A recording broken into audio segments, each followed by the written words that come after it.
नमस्कार। आज मैं आपको भगवान परशुराम के महाप्रतिशोध की कहानी सुनाऊंगा। प्राचीन काल की बात है।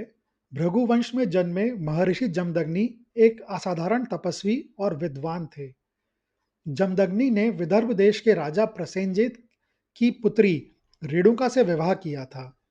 रेणुका एक अत्यंत पवित्र और सती स्त्री थी। वे अपने पतिव्रत धर्म के बल पर नदी के जल को बिना किसी पात्र के केवल अपने हाथ से उठाकर ला सकती थीं। उनके 5 पुत्र थे, जिनमें सबसे छोटे और सबसे तेजस्वी थे परशुराम, जो भगवान विष्णु के छठे अंश अवतार थे। परशुराम का मूल नाम राम था, लेकिन भगवान शिव से फरसा अर्थात परशु प्राप्त करने के कारण वे परशुराम कहलाए। एक बार जब महर्षि जमदग्नि ध्यान कर रहे थे, उनकी पत्नी रेणुका नदी में स्नान करने गईं। उन्होंने वहां गंधर्वराज चित्रकेतु को जलविहार करते देखा, जिससे उनके मन में क्षण भर के लिए मोह उत्पन्न हो गया। महर्षि जमदग्नि को यह बात अपनी दिव्य दृष्टि से पता चल गई और वे अत्यंत क्रोधित हुए। उन्होंने अपने सभी पुत्रों को बारी बारी यह आदेश दिया कि वह अपनी माता रेणुका का वध कर दें। मात्र मोहवश उनके 4 बड़े पुत्रों ने मना कर दिया, जिससे जमदग्नि ने उन्हें श्राप देकर उनकी विचार शक्ति नष्ट कर दी। जब परशुराम की बारी आई, तो उन्होंने बिना किसी संकोच के पिता की आज्ञा का पालन करते हुए अपने फरसे से माता रेणुका का सिर धड़ से अलग कर दिया। परशुराम की पितृभक्ति देखकर महर्षि जमदग्नि अत्यंत प्रसन्न हुए और उन्होंने परशुराम को वरदान मांगने के लिए कहा। परशुराम ने वरदान में अपनी माता रेणुका को पुनर्जीवित करने, अपने चारों भाइयों को ठीक करने और इस घटना को किसी की भी स्मृति में न रहने देने का वर मांगा। साथ ही अजय होने का वरदान भी मांगा। महर्षि जमदग्नि ने उनकी सभी मनोकामनाएं पूर्ण कर दी। यह वृत्तांत परशुराम की अद्भुत पितृभक्ति को दर्शाता है। जमदग्नि के उनके पास सुरभि नामक एक चमत्कारिक कामधेनु गाय थी। यह गाय कोई साधारण पशु नहीं, बल्कि दिव्य गुणों से युक्त थी। वह अपनी इच्छा मात्र से ब्रह्मांड की किसी भी वस्तु, भोजन या वस्त्र को प्रकट कर सकती थी। कामधेनु की सेवा स्वयं देवराज इंद्र ने भी की थी। जमदग्नि का आश्रम सभी के लिए खुला था और कामधेनु की कृपा से वहां कभी कोई कमी नहीं होती थी।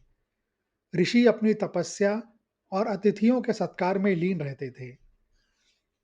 उन्हीं दिनों हैहय वंश में राजा कार्तवीर्य अर्जुन थे, जो अपनी 1000 भुजाओं यानी सहस्त्र बाहु के लिए प्रसिद्ध थे।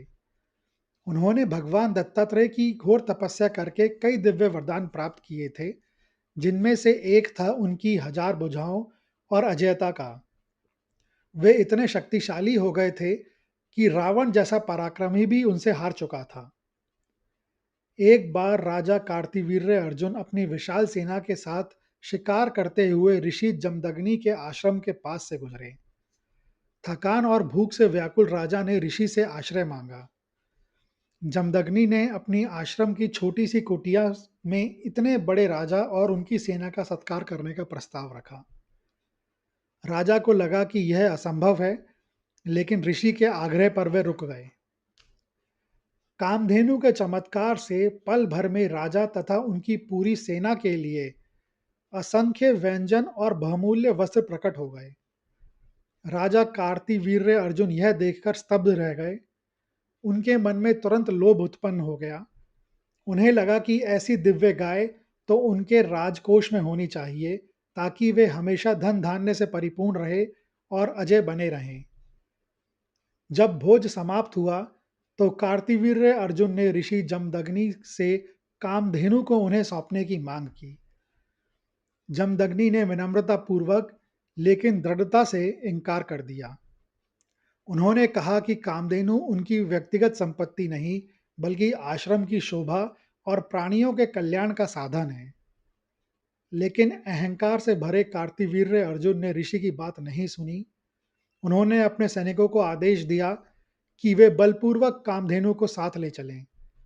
सैनिकों ने आश्रम में घुसकर तोड़फोड़ की और कामधेनु को जबरदस्त अपने साथ ले गए। इतना ही नहीं, जब ऋषि जमदग्नि ने कामधेनु को रोकने का प्रयास किया, तो कार्तवीर्य अर्जुन के सैनिकों ने निर्दयतापूर्वक उन पर हमला किया और उन्हीं के फरसे से ऋषि जमदग्नि का सिर धड़ से अलग कर दिया। यह एक ब्राह्मण और एक ऋषि की हत्या थी, जो घोर पाप माना जाता था। ऋषि का वध करके और कामधेनु गाय को अपने साथ लेके राजा व उनकी सेना अपनी राजधानी माहिष्मती लौट गए।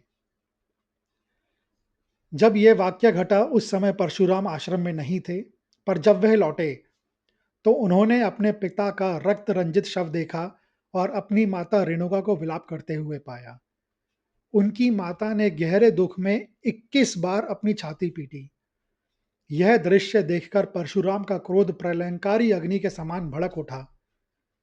उनके मन में पिता के हत्यारे कार्तवीर्य अर्जुन के प्रति और समस्त अधर्मी क्षत्रियों के प्रति भयंकर प्रतिशोध की भावना जागृत हुई। उन्होंने उसी क्षण 21 बार पृथ्वी की अधर्मी क्षत्रियों से विहीन करने की प्रतिज्ञा ली। परशुराम अपने परशु यानी कि फरसे को लेकर सहस्त्रबाहु के नगर महिष्मतीपुरी पहुंचे और उसे युद्ध के लिए ललकारा। सहस्त्रबाहु जो स्वयं एक महान योद्धा था और अपनी हजारों भुजाओं के बल पर घमंड करता था, परशुराम से युद्ध करने के लिए आगे आया। दोनों के बीच एक भयंकर और प्रलयंकारी युद्ध हुआ। इस युद्ध में सहस्त्रबाहु की विशाल सेना भी परशुराम से भिड़ी, लेकिन परशुराम का क्रोध और उनकी दिव्यता अतुलनीय थी। परशुराम ने अपने फरसे से असाधारण कौशल से सहस्त्रबाहु की एक-एक करके सभी हजार भुजाओं को काट डाला और अंततः उन्होंने उसी फरसे से सहस्त्रबाहु का सिर धड़ से अलग कर दिया, जिससे सहस्त्रबाहु अर्जुन को वीरगति प्राप्त हुई। सहस्त्रबाहु के वध के बाद परशुराम ने कामधेनु गाय को मुक्त कराया और उसे अपने पिता के आश्रम वापस ले आए। लेकिन उनका प्रतिशोध यहीं शांत नहीं हुआ।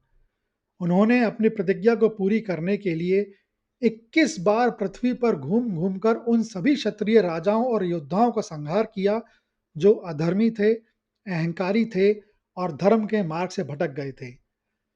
उन्होंने हर बार जीते हुए राज्य की संपत्ति ब्राह्मणों को दान कर दी और वह खुद तपस्या में लीन हो गए। यह कहानी कई गहरे नेतार्थ रखती है। कार्तवीर्य अर्जुन का लोभ और अहंकार ही उनके विनाश का कारण बना। अजय होने का वरदान भी उन्हें अपने कर्मों के फलों से बचा नहीं पाया। परशुराम का अवतार पृथ्वी पर बढ़ रहे अधर्म को समाप्त करने के लिए हुआ था। उनका यह प्रचंड प्रतिशोध केवल व्यक्तिगत बदला नहीं था, बल्कि धर्म की स्थापना और संतुलन बहाल करने का एक दैवीय कार्य था। यह कहानी इस बात पर भी जोर देती है कि किए गए कर्मों का फल अवश्य मिलता है, चाहे वह राजा हो या कोई और। इस प्रकार कामधेनु का अपहरण और ऋषि जमदग्नि का वध सिर्फ एक घटनाएं नहीं थीं, बल्कि यह वह चिंगारी थी जिसने भगवान विष्णु के प्रचंड अवतार को अपने उद्देश्य को पूर्ण करने के लिए प्रेरित किया और परशुराम के फरसे को धर्म की रक्षा का एक अमर प्रतीक बना दिया। यह वीडियो देखने के लिए धन्यवाद। अगर आपको यह कहानी अच्छी लगी हो तो कृपया इसे ज़्यादा से ज़्यादा लोगों के साथ शेयर करें, लाइक करें व चैनल को सब्सक्राइब करें। कमेंट्स बॉक्स में लिखें, जय भगवान परशुराम।